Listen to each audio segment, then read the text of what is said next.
Who is the Antichrist?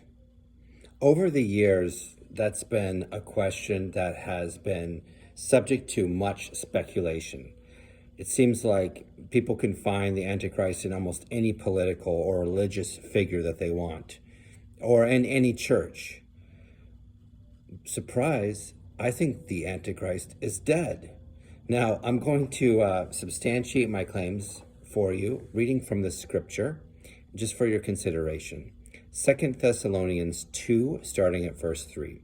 Don't let anyone deceive you in any way, for that day will not come, and it's speaking about the second coming of Christ, until the rebellion occurs and the man of lawlessness is revealed, the man doomed for destruction.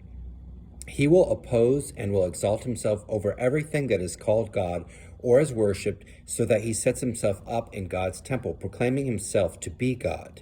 Verse 6, and now you know what is holding him back, so that he may be revealed at the proper time.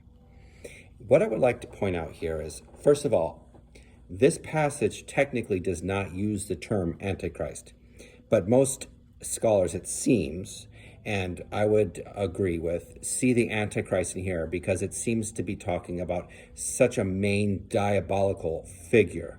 So it seems to fit well with the Antichrist. But I would like to point out to you verse 6. What does it say about him? And now you know what is holding him back, so that he may be revealed at the proper time. When Paul wrote this passage, something was, or someone was, holding this man back. He was alive at the time. The guy was alive at the time. Unless he is thousands of years old, this has already occurred.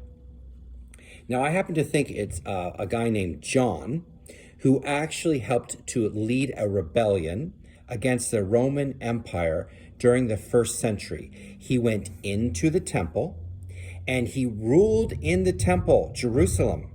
And he did not worship any god, supposedly, except for the true God. But we can tell from his actions and from the fact that he did the ruling himself from God's temple, that he was publishing himself as being God.